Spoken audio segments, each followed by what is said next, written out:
The very first section of the Security Plus Domain 1 talks about types of security controls. So what are some security controls? When are they used? Why are they useful?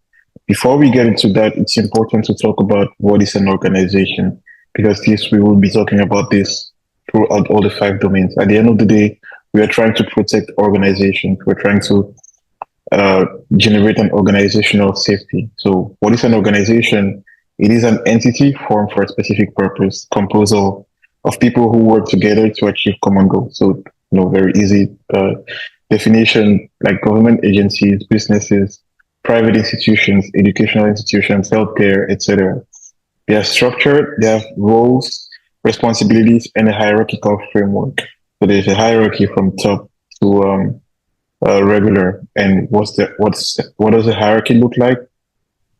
It's usually pretty much the same. Obviously, there are some differences, but you usually have a top executive. Generally, is the CEO responsible for oversight and management and decision making.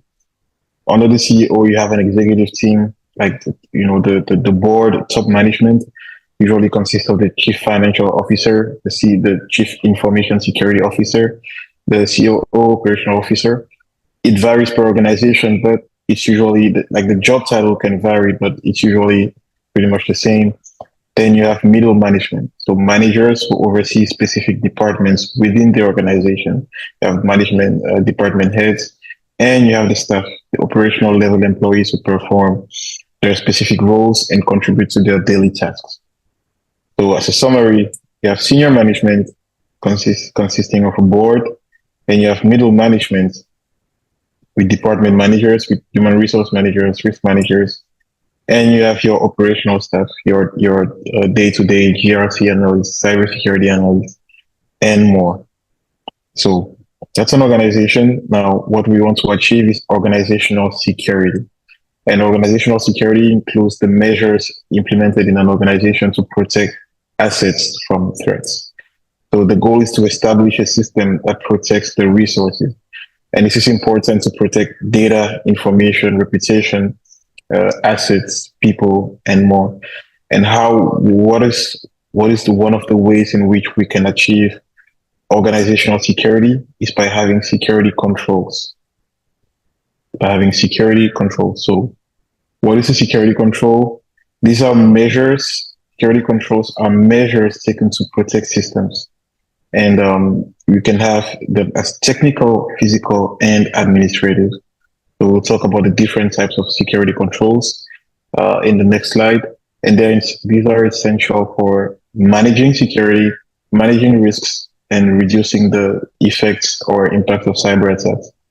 And they can have different functions. So a control can be there to prevent an attack completely. Another control can be there to discourage an attack. Another can be there to correct after an attack has occurred. So there are different categories and different functions. So we will first look at the categories of security controls, then talk about the functions. Why, what can you do with a control based in a specific category? Categories of security controls. First, you have technical controls. Technical controls, as the name implies, we use technology to enforce security. So this involves things like firewalls, things like antivirus software, things like encryption, multi-factor authentication on the phone. So this uses technology to enforce security, to enhance and boost the security of the system.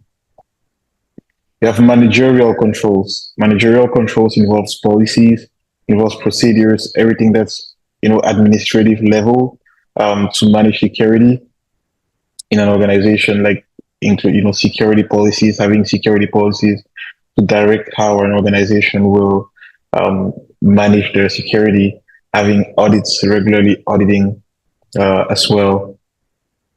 Another category of security control is operational. The operational controls focus on people to implement secure operations of systems, unlike technical controls that focuses on technology.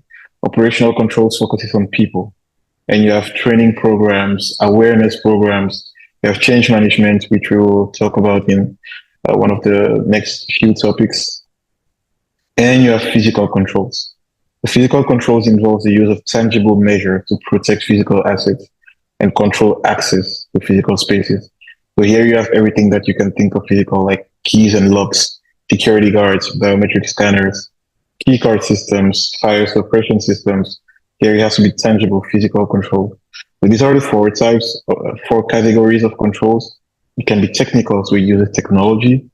It can be managerial, so it uses policies and procedures. It can be operational, so it uses people to implement security, like awareness and training programs, and it can be physical. Now, what are the different control functions? What can a control do? First, the control can be preventive, so it can stop security incidents before they occur. And as it says in the name, it can prevent attacks. So preventive controls, examples, the firewall. We have a topic. There is a topic on firewalls in the CompTIA, but if you have a firewall, you can set it to block specific incoming IP addresses, for example. So you can prevent an IP address from reaching a system. You have encryption, you have authentication technologies. Authentication technologies, if you're not able to authenticate, you will not get into the system. If you don't have the right username and password, you're not getting into the system. So that's a preventive control. It prevents access. You have a detective control. Like the name says, detective. It's used to identify attacks, to detect attacks before or while they're in the system. Like for physical, you have alarm systems, you have CCTV. For technical, you have intrusion detection systems, IDS. We will get into that in a future section. But an intrusion detection system is like a kind of software that detects unauthorized access or intrusions into a system. You have deterrent controls.